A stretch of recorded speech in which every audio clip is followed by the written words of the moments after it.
ദൈവമനുഷ്യന്റെ സ്നേഹഗീത അധ്യായം 238 വാല്യം 6 മീൻപിടുത്തക്കാരുടെ ഉപമ. അവരെല്ലാവരും മുകളിലത്തെ നിലയിൽ ഒരു വലിയ മുറിയിൽ സമ്മേളിച്ചിരിക്കുന്നു. കൊടുങ്കാറ്റ് നിലയ്ക്കാത്ത മഴയായി മാറിയിരിക്കുകയാണ്. ചിലപ്പോൾ വെറും ധൂളി പോലെ നിൽക്കുന്ന മഴ പെട്ടെന്ന് വ്യത്യാസപ്പെട്ട് കോരിച്ചൊരിച്ചിലാകുന്നു. ഇന്ന് തടാകത്തിന് നീല നിറമില്ല. കാറ്റ് വീശുമ്പോഴും ശക്തമായ മഴ പെയ്യുമ്പോഴും അത് പതഞ്ഞ് മഞ്ഞ നിറമാകുന്നു. കുന്നുകളെല്ലാം ഈർപ്പമുള്ളതാണ്. വൃക്ഷശിഖരങ്ങൾ കുതിർന്ന് കുമ്പിട്ട് കിടക്കുന്നു. കാറ്റത്തുലഞ്ഞ് ഒടിഞ്ഞവ തൂങ്ങിക്കിടക്കുന്നുണ്ട്. ആലിപ്പഴ വർഷത്തിൽ കീറിയ ഇലകൾ മലഞ്ചെരുവുകളിൽ നിന്നുള്ള കുത്തിയൊഴുക്കിൽപ്പെട്ട് തടാകത്തിലെത്തിയിരിക്കുന്നു. വെള്ളത്തിന് കലക്കലിൻ്റെ മഞ്ഞ നിറം. പ്രകാശം ഇരുണ്ടതും പച്ച കലർന്നതുമാണ്. പരിശുദ്ധ കന്യകാമറിയവും മഗ്ദലന മേരിയും മർത്തായും ഒരു മുറിയിൽ ജനലിന് സമീപം ഇരുന്ന് മലകളിലേക്ക് നോക്കുന്നു. എനിക്ക് പരിചയമില്ലാത്ത 2 സ്ത്രീകൾ കൂടെ അവിടെയുണ്ട്. അവരുടെ രീതികൾ കണ്ടിട്ട് ഈശോയ്ക്കും മേരിക്കും അപ്പസ്തോലന്മാർക്കും പരിചിതരാണെന്ന് തോന്നുന്നു. മഗ്ദലന കന്യകാമറിയത്തിൻ്റെയും മാർത്തായുടെയും ഇടയ്ക്ക് തല കുനിച്ച് നിശ്ചലയായിരിക്കുകയാണ്. പരിശുദ്ധ കന്യക അവളുടെ നീല നിറമുള്ള കമ്പിളി വസ്ത്രങ്ങളാണ് ധരിച്ചിരിക്കുന്നത്. മഗ്ദലന കടം വാങ്ങിയ വസ്ത്രവും. നല്ല ഉയരവും പുഷ്ടിയുമുള്ള അവൾക്ക് ആ വസ്ത്രം ചെറുതും ഇറുകിയതുമാണ്. അതിനാൽ മാർത്തായുടെ ഒരു പുറങ്കുപ്പായം വാങ്ങി അതും കൂടെ ധരിച്ചാണ് ഇരിക്കുന്നത്. തലമുടി 2 പകുത്ത് കഴുത്തിൻ്റെ പിൻഭാഗത്ത് കെട്ടിയിട്ടു. മുടിയുടെ ഭാരം താങ്ങുന്നതിന് അവിടുന്നും ഇവിടുന്നുമായി പെറുക്കിയെടുത്ത ഹെയർ പിന്നുകൾ ഉപയോഗിച്ചു. അതുകൂടാതെ വൈക്കോൽ നിറമുള്ള ഒരു ചെറിയ റിബൺ കൂടെ ഉപയോഗിക്കുന്നത് കണ്ടു. അവളുടെ സ്വർണ്ണ മുടിയോട് ചേരുന്ന സ്വർണ്ണ നിറമുള്ള റിബൺ. ഈശോയും അപ്പസ്തോലന്മാരും വീട്ടുടമസ്ഥരും ആ മുറിയുടെ മറുവശത്താണ്. ചിലർ സ്റ്റൂളിലും ചിലർ ജനൽപ്പടിയിലും ഇരിക്കുന്നു. മാർത്താടെ വേലക്കാരൻ ഇല്ല. പത്രോസും മറ്റ് മീൻപിടുത്തക്കാരും കാലാവസ്ഥ നിരീക്ഷിക്കുകയും പിറ്റേ ദിവസത്തെ കാലാവസ്ഥയെക്കുറിച്ച് ഊഹാപോഹങ്ങൾ നടത്തുകയുമാണ്. ഈശോ അവരെ ശ്രവിക്കുകയും ചിലരോടെല്ലാം മറുപടി പറയുകയും ചെയ്യുന്നു. അവിടെയുള്ള സ്ത്രീകളെ നോക്കിക്കൊണ്ട് സബദീപുത്രൻ ജെയിംസ് പറയുന്നു, ഇതറിഞ്ഞിരുന്നെങ്കിൽ എൻ്റെ അമ്മയും വരാൻ ഞാൻ പറയുമായിരുന്നു. ഈ കൂട്ടുകാരുമൊത്ത് സ്വന്തം വീട് പോലെയുള്ള ഒരനുഭവം നല്ലതാണ്. നമ്മൾ അറിഞ്ഞിരുന്നെങ്കിൽ. പക്ഷേ അമ്മ എന്തുകൊണ്ടാണ് മേരിയുടെ കൂടെ വരാതിരുന്നത്? യൂദാസ് തദേവോസ് അവൻ്റെ സഹോദരൻ ജെയിംസിനോട് ചോദിക്കുന്നു. എനിക്ക് അറിഞ്ഞുകൂടാ. അതറിയാൻ എനിക്കും ആഗ്രഹമുണ്ട്. അമ്മയ്ക്ക് ഒരുപക്ഷെ സുഖമില്ലാഞ്ഞിട്ടായിരിക്കുമോ? അങ്ങനെയെങ്കിൽ മേരി നമ്മളോട് പറയാതിരിക്കുകയില്ല. ഞാൻ ചെന്ന് ചോദിക്കാം. തദേവോസ് സ്ത്രീകളുടെ അടുത്തേക്ക് പോകുന്നു. മേരി മറുപടി പറയുന്ന തെളിഞ്ഞ സ്വരം എനിക്ക് കേൾക്കാം. അവൾ സുഖമായിരിക്കുന്നു.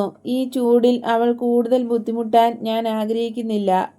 ഞങ്ങൾ 2 കൊച്ചുകുട്ടികളെപ്പോലെ ഇരുട്ടിയതിന് ശേഷമാണ് വന്നത്. വെളുപ്പാകാറായപ്പോൾ ഞങ്ങൾ പോന്നു. ഞാൻ അൽഫേയോസിനോട് മാത്രം ഇങ്ങനെ പറഞ്ഞു, താക്കോൽ ഇവിടെയുണ്ട്, ഞാൻ ഉടനെ തിരിച്ചു വരും. മേരിയോട് പറയണം. പിന്നെ ഞാനിങ്ങു പോന്നു. അമ്മേ, നമുക്കൊരുമിച്ച് തിരികെ പോകാം. കാലാവസ്ഥ മെച്ചപ്പെടുകയും മേരിക്ക് ഒരു വസ്ത്രം ലഭിക്കുകയും ചെയ്താലുടനെ നമുക്കെല്ലാവർക്കും കൂടെ ഗലീലിയായിൽ കൂടി പോകാം. സുരക്ഷിതമായ റോഡിലേക്ക് നമ്മുടെ സഹോദരികളെ ആനയിക്കാം. പോർഫീറിയായും സൂസന്നയും ഫിലിപ്പിൻ്റെയും ബർത്തലോമിയോയുടെയും ഭാര്യമാരും മക്കളും അവരെ സ്വീകരിക്കും. മേരിയെ സ്വീകരിക്കും എന്ന് പറയുന്നതിന് പകരം അവരെ സ്വീകരിക്കും എന്നുള്ള ഈശോയുടെ പദപ്രയോഗം എത്ര മനോഹരമായിരിക്കുന്നു, എത്ര ശക്തിയുള്ളതുമാണ്. മഗ്ദലനയെക്കുറിച്ച് അപ്പസ്തോലന്മാർക്കുണ്ടായിരുന്ന തെറ്റിദ്ധാരണകളെല്ലാം അതോടെ തകരുന്നു. മഗ്ദലനയുടെ ലജ്ജയും അവളെ സ്വീകരിക്കുന്നതിൽ അപ്പസ്തോലന്മാർക്ക് തോന്നിയ മടിയും എല്ലാം അപ്രത്യക്ഷമായി. മാർത്തായുടെ മുഖം സന്തോഷത്താൽ പ്രകാശിക്കുന്നു. മഗ്ദലന വിവരണയാകുന്നുണ്ട്. വിഷമവും നന്ദിയും സഹായാഭ്യർത്ഥനയും എല്ലാം ആ മുഖത്ത് നിഴലിക്കുന്നുണ്ട്. എന്താണ് പറയേണ്ടത് എന്ന് എനിക്ക് അറിഞ്ഞുകൂടാ. നമ്മുടെ പരിശുദ്ധ അമ്മ കാരുണ്യത്തോടെ പുഞ്ചിരിക്കുന്നു. ഗുരുവേ, ആദ്യം നമ്മൾ എങ്ങോട്ടാണ് പോകുന്നത്? ബെത്സയിദയിലേക്ക്. അതിനുശേഷം നമുക്ക് മഗ്ദല, തിബേരിയാസ്, കാന എന്നീ സ്ഥലങ്ങൾ വഴി നസ്രസിലേക്ക് പോകാം. നസ്രസിൽ നിന്ന് ജാഫിയയും ഷിംറോണും വഴി ഗലീലയിലുള്ള ബെത്ലഹേമിലേക്ക്, പിന്നീട് സിക്കമിനോണിലേക്കും സെസേറിയയിലേക്കും. മഗ്ദലനയുടെ പൊട്ടിക്കരച്ചിൽ ഈശോയെ തടസ്സപ്പെടുത്തി. ഈശോ തലയുയർത്തി അവളെ നോക്കിയെങ്കിലും ഒന്നും സംഭവിക്കാത്ത രീതിയിൽ തുടർന്നു. സെസേറിയയിൽ നിങ്ങളുടെ വണ്ടി വരും, അങ്ങനെയാണ് ഞാൻ പറഞ്ഞയച്ചിരിക്കുന്നത്. അവിടുന്ന് നിങ്ങൾ ബെഥനിയിലേക്ക് പോകും. പിന്നീട് കൂടാര തിരുനാളിന് നമുക്ക് വീണ്ടും കാണാം. മേരി മഗ്ദലന കരച്ചിലെല്ലാം പെട്ടെന്ന് നിയന്ത്രിച്ച് മുറിയിൽ നിന്ന് വെളിയിലേക്ക് പോകുന്നു. സഹോദരിയുടെ ചോദ്യങ്ങൾക്ക് മറുപടിയൊന്നും പറയുന്നില്ല. സ്വല്പസമയം തനിച്ച് അടുക്കളയിൽ ചെലവഴിക്കുകയാണ്. ഈശോയെ ചില പട്ടണങ്ങളിലൂടെ കടന്നു പോകണമെന്ന് കേട്ടപ്പോൾ മേരിക്ക് വേദനയാണ്. അവളുടെ വിഷമം നമ്മൾ പരിഗണിക്കണമെന്ന് തോന്നുന്നു. ഞാനിത് പറയുന്നത് അങ്ങയേക്കാളേറെ ശിഷ്യരെ ഓർത്താണ്. മാർത്ത വിനയത്തോടും ഉത്കണ്ഠയോടും കൂടെ അഭിപ്രായപ്പെട്ടു. അത് ശരിയാണ് മാർത്ത, പക്ഷേ അത് അപ്രകാരം തന്നെ ആയിരിക്കേണ്ടത് ആവശ്യമാണ്. അവൾ ഉടനെ തന്നെ ലോകത്തെ അഭിമുഖീകരിച്ചില്ലെങ്കിൽ, ഭയാനകമായ പരസ്യാഭിപ്രായത്തെ നേരിട്ടില്ലെങ്കിൽ, അവളുടെ അതിധീരമായ മാനസാന്തരം തന്നെ മരവിച്ചു പോകും. അവൾ ഉടനെ തന്നെ അത് ചെയ്യണം, അതും നമ്മളോടുകൂടെ. അവൾ നമ്മുടെ കൂടെ ആയിരിക്കുമ്പോൾ ആരും ഒന്നും പറയുകയില്ല. ഞാൻ ഉറപ്പു തരുന്നു. മാർത്ത എൻ്റെ സഹപ്രവർത്തകർക്കു വേണ്ടിയും പത്രോസ് വാഗ്ദാനം ചെയ്യുന്നു. തീർച്ചയായും ഒരു സഹോദരിയോടെന്ന പോലെ നമുക്ക് അവളോട് വർത്തിക്കാം. അവൾ അങ്ങനെയാണെന്നാണല്ലോ മേരി നമ്മളോടും പറഞ്ഞത്. അവളുടെ വിഷമം നമുക്ക് മനസ്സിലാകുന്നതേയുള്ളൂ, തീഷ്ണൻ പറയുന്നു. മറ്റെല്ലാവരെയേക്കാൾ നന്നായി ഞാൻ അവളെ അറിയുന്നു. നമ്മൾ പാപം ചെയ്ത സ്ഥലത്ത് തന്നെ ജീവിക്കുന്നത് പ്രശംസാർഹമാണ്. നമ്മൾ ആരാണെന്ന് ജനങ്ങൾക്കറിയാം. അതൊരു പീഡനമാണ്. പക്ഷേ അത് ചെറുത്തു നിൽക്കുന്നത് നീതിയും മഹത്വവുമാകുന്നു. കാരണം ദൈവത്തിൻ്റെ ശക്തി നമ്മിൽ പ്രത്യക്ഷമാകും. ഒന്നും ശബ്ദിക്കാതെ നമ്മൾ മറ്റുള്ളവരെ പ്രചോദിപ്പിക്കുന്നവരാകും. മാത്യു പറഞ്ഞു. മാർത്ത, നിന്റെ സഹോദരിയെ എല്ലാവരും മനസ്സിലാക്കുകയും സ്നേഹിക്കുകയും ചെയ്യുന്നത് കാണാൻ നിനക്ക് കഴിയും. അവൾ എല്ലാവരാലും സ്നേഹിക്കപ്പെടുകയും ചെയ്യും. കുറ്റബോധമുള്ളവരും ഭീതി പൂണ്ടവരുമായ ആത്മാക്കൾക്ക് അവൾ ഒരു അടയാളമായി തീരും. നല്ല ആളുകൾക്ക് ഒരു ശക്തി കേന്ദ്രവും. മനുഷ്യപ്രകൃതിയുടെ അവസാന ബന്ധനങ്ങളും തട്ടിക്കളഞ്ഞ് മേരി സ്നേഹത്താൽ കത്തിജ്വലിക്കുന്ന അഗ്നിയായിത്തീരും. അവളുടെ സുതീക്ഷമായ വികാരങ്ങൾക്ക് ഒരു വ്യത്യസ്ത മാർഗം കൊടുക്കുന്നുവെന്ന് മാത്രം. സ്നേഹിക്കുവാനുള്ള അവളുടെ ശക്തമായ കഴിവ് അതിസ്വാഭാവിക തലത്തിലേക്ക് ഉയർത്തി അവിടെ അവൾ അത്ഭുതങ്ങൾ തന്നെ പ്രവർത്തിക്കും. എനിക്ക് തീർച്ചയാണ്, ഇപ്പോഴും അവൾ തകർച്ചയിലാണെങ്കിലും ദിവസങ്ങൾ കഴിയുമ്പോൾ അവളുടെ പുതിയ ജീവിതത്തിൽ കൂടുതൽ ശാന്തതയും ശക്തിയുമുള്ളതായി നിങ്ങൾ കാണും. സൈമണിൻ്റെ ഭവനത്തിൽ വച്ച് ഞാൻ പറഞ്ഞു, അവളോട് കൂടുതലായി ക്ഷമിക്കപ്പെട്ടിരിക്കുന്നു, കാരണം അവൾ കൂടുതലായി സ്നേഹിച്ചു എന്ന്. ഇപ്പോൾ ഞാൻ തറപ്പിച്ച് പറയുന്നു, എല്ലാം അവളോട് ക്ഷമിക്കപ്പെടും. കാരണം സർവശക്തിയോടും പൂർണ്ണ ആത്മാവോടും ശരീരത്തോടും കൂടെ ഒരു ദഹനബലിയായി അവളുടെ ദൈവത്തെ അവൾ സ്നേഹിക്കും. ഇപ്രകാരമുള്ള വാക്കുകൾക്ക് അവർ അർഹയാണ്. എനിക്കും ഈ അർഹതയുണ്ടെങ്കിൽ എന്ന് ഞാൻ ആഗ്രഹിക്കുന്നു. ആൻഡ്രൂ നിശ്വസിച്ചു. നിനക്ക് ആ അർഹത നേരത്തെ കിട്ടിക്കഴിഞ്ഞു. എൻ്റെ മുക്കുവ, ഇങ്ങോട്ട് വരൂ. നിങ്ങളോട് പറയണമെന്ന് എനിക്ക് തോന്നിയ ഒരു ഉപമ ഞാൻ പറയാം. ഗുരുവേ, ഒരു നിമിഷം ഞാൻ മേരിയെ വിളിച്ചുകൊണ്ടുവരട്ടെ. നിന്റെ പഠനങ്ങളുമായി പരിചയപ്പെടുന്നതിന് അവൾക്ക് തിടുക്കമാണ്. മാർത്ത പുറത്തേക്ക് പോയപ്പോൾ മറ്റുള്ളവർ ഈശോയ്ക്ക് ചുറ്റുമായി അർത്ഥവൃത്താകൃതിയിൽ ഇരിപ്പിടങ്ങൾ സജ്ജീകരിക്കുന്നു. 2 സഹോദരിമാരും വന്ന് പരിശുദ്ധ അമ്മയുടെ സമീപെ വീണ്ടും ഇരിക്കുകയാണ്. ഈശോ സംസാരിക്കാൻ തുടങ്ങി. കുറെ മുക്കുവർ പുറംകടലിൽ വലയിട്ടു. തക്ക സമയമായപ്പോൾ വല വലിച്ച് മത്സ്യങ്ങൾ കുട്ടയിലാക്കാൻ തുടങ്ങി. അവരുടെ യജമാനൻ ഇപ്രകാരം പറഞ്ഞിരുന്നു: കരയിലേക്ക് കൊള്ളാത്തതും താഴ്ന്നതുമായ ഇനങ്ങൾ ശേഖരിക്കേണ്ട, അവ കടലിലേക്ക് തന്നെ എറിയുക. വേറൊരാൾക്കു വേണ്ടി അധ്വാനിക്കുന്ന മുക്കുവൻ അവയെ പിടിച്ച് അവരുടെ പട്ടണത്തിലേക്ക് കൊണ്ടുപോകും. ഉപദ്രവകരമായിട്ടുള്ള ആ മത്സ്യങ്ങൾ അവിടെയുള്ളവർ ഉപയോഗിക്കും. അങ്ങനെ എൻ്റെ ശത്രുവിൻ്റെ നഗരം കൂടുതൽ ഭയാനകമായി തീരും. കൊള്ളരുതാത്തവ ഒന്നും എൻ്റെ പരിശുദ്ധമായ മനോഹരമായ പ്രഭാപൂരിതമായ പട്ടണത്തിൽ കടന്നുകൂടാൻ അനുവദിക്കരുത്. ഈ നിർദ്ദേശമനുസരിച്ച് മുക്കുവർ മത്സ്യങ്ങൾ വേർതിരിച്ചു തുടങ്ങി. അന്ന് ധാരാളം മത്സ്യങ്ങൾ കിട്ടിയിരുന്നു. പല വലിപ്പത്തിലും നിറത്തിലുമുള്ള നിരവധി മത്സ്യം. ചിലത് കാഴ്ചയ്ക്ക് നല്ല ഭംഗിയുള്ളവയെങ്കിലും നിറയെ മുള്ളുകളാണ്, രുചിയില്ലാത്തവ. അവയുടെ വയറു നിറയെ ചെളിയും പുഴുക്കളും ചീത്ത കടൽ ചെടികളും. തന്നിമിത്തം മത്സ്യത്തിന് അരുചി വരുത്തുന്നവ. വേറെ ചില മത്സ്യങ്ങൾ കാഴ്ചയ്ക്ക് ഒട്ടും ഭംഗിയില്ലാത്തവ, കുറ്റവാളികളുടെ ക്രൂരമായ മുഖം പോലെ വിപ്രതിപത്തി ഉളവാക്കുന്നവ. ചെകുത്താനെ പോലെയോ ഭൂതത്തെ പോലെയോ വിരൂപം. പക്ഷേ അവയുടെ മാംസം അതിവിശിഷ്ടമാണെന്ന് മുക്കുവർക്കറിയാം. കുട്ടകൾ നിറഞ്ഞു കഴിഞ്ഞപ്പോൾ താഴ്ന്ന തരം മത്സ്യങ്ങൾ വലയിൽ ഉപേക്ഷിച്ചു. മത്സ്യങ്ങളുടെ നന്മതിന്മകളെപ്പറ്റി എല്ലാവരും തന്നെ സംസാരിച്ചു കൊണ്ടിരുന്നപ്പോൾ അധികം സംസാരിക്കാത്ത ഒരു മുക്കുവൻ വലയിൽ ഉപേക്ഷിക്കപ്പെട്ടവയെ പരിശോധിച്ചു കൊണ്ടിരുന്നു. അയാൾ താഴ്ന്ന തരം മത്സ്യങ്ങളിൽ 2-3 എടുത്ത് ഒരു കുട്ടയുടെ മുകളിൽ വെച്ചു. നീ എന്താണ് ചെയ്യുന്നത്? മറ്റുള്ളവരുടെ ചോദ്യം. കുട്ട നിറയെ നല്ല മത്സ്യങ്ങളാണ്. അതിൻ്റെ മുകളിൽ ആ ചീത്ത മത്സ്യങ്ങൾ വച്ച് അത് മോശമാക്കുകയാണ് നീ. എല്ലാറ്റിലും നല്ലത് അവയാണെന്ന് നീ കരുതുന്നല്ലോ. എന്നോടൊന്നും പറയല്ലേ. എനിക്ക് ഈ മത്സ്യങ്ങളെപ്പറ്റി നന്നായി അറിയാം. അവ വളരെ വിശിഷ്ടമാണ്.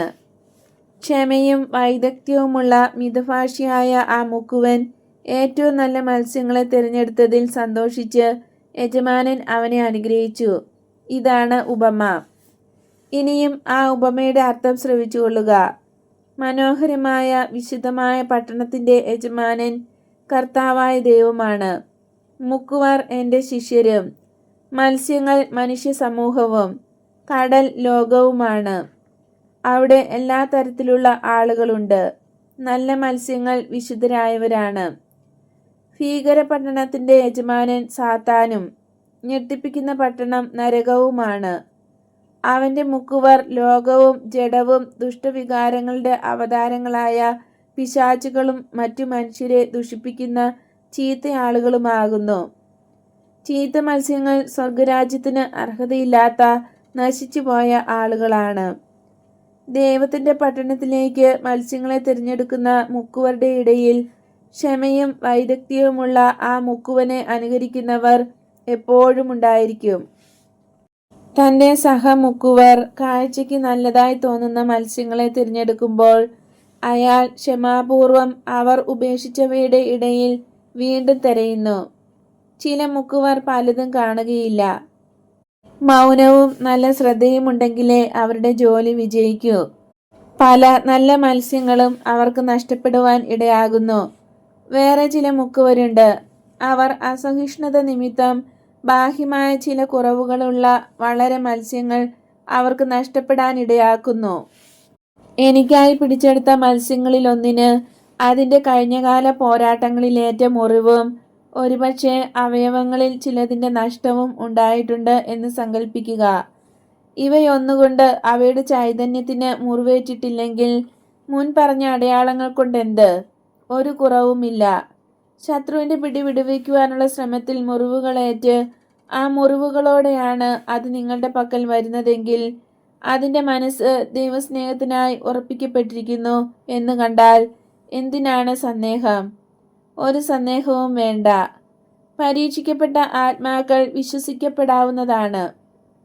അമ്മമാർ താലോലിച്ച് വളർത്തിയിട്ട് പ്രായപൂർത്തിയായി ജീവിതക്ലേശങ്ങളെ നേരിടുമ്പോൾ വഴിതെറ്റുന്നവരെക്കാൾ ഇവർ വിശ്വസിക്കാൻ കൊള്ളാവുന്നവരാണ്. ധൂർത്തപുത്രൻ്റെ ഉപമ നിങ്ങളെ ഓർമ്മിപ്പിക്കാൻ ഞാൻ ആഗ്രഹിക്കുന്നു. ഇനിയും അനവധി ഉപമകൾ നിങ്ങളോട് ഞാൻ പറയും. അവ പറയുന്നത് മനസാക്ഷിയെ വിവേചിച്ചറിയുവാനും ശരിയായി വിധിക്കാനും ആത്മാക്കളെ നയിക്കാൻ ഏറ്റവും ഉചിതമായ രീതി തിരഞ്ഞെടുക്കുന്നതിന് നിങ്ങൾ പഠിക്കുന്നതിനായിട്ടുമാണ്. വ്യക്തികൾ വ്യത്യസ്തരാണ്. പ്രലോഭനങ്ങളെ നേരിടുന്നതും നിങ്ങളുടെ പ്രബോധനങ്ങളോട് പ്രതികരിക്കുന്നതും വ്യത്യസ്ത രീതിയിലായിരിക്കും. ആത്മാക്കളെ തിരഞ്ഞെടുക്കുന്നത് എളുപ്പമുള്ള കാര്യമാണെന്ന് വിചാരിക്കരുത്. വളരെ ബുദ്ധിമുട്ടുള്ള ജോലിയാണ്. ഈ ജോലി ശരിക്കും നിർവഹിക്കണമെങ്കിൽ ദൈവികമായ പ്രകാശത്താൽ തിളങ്ങുന്ന കണ്ണുകളും ദൈവിക ജ്ഞാനത്താൽ നിവേശിതമായ ബുദ്ധിയും എല്ലാ പുണ്യങ്ങളുടെയും വിശേഷിച്ച് ദൈവസ്നേഹത്തിൻ്റെയും വീരോചിതമായ അഭ്യാസവും ഉള്ളവരായിരിക്കണം. ഏകാഗ്രതയിൽ ധ്യാനിക്കാനും കഴിവു വേണം. കാരണം ഓരോ ആത്മാവും വായിച്ച് ചിന്തിച്ച് ഗ്രഹിക്കേണ്ട, വേഗം മനസ്സിലാക്കാൻ കഴിയാത്ത ഒരു ഗ്രന്ഥമാണ്. എല്ലാ സ്വാർത്ഥ താല്പര്യങ്ങളും ഉപേക്ഷിച്ച് ദൈവത്തോട് സദാ ഐക്യപ്പെട്ടിരിക്കേണ്ടതും ആവശ്യമാകുന്നു. മുൻവിധികൾ, എതിർപ്പുകൾ, ഇഷ്ടക്കേടുകൾ ഇവയെല്ലാം കീഴടക്കി ആത്മാക്കൾക്കും ദൈവത്തിനും വേണ്ടി ജീവിക്കാൻ കഴിവുള്ളവരാകണം.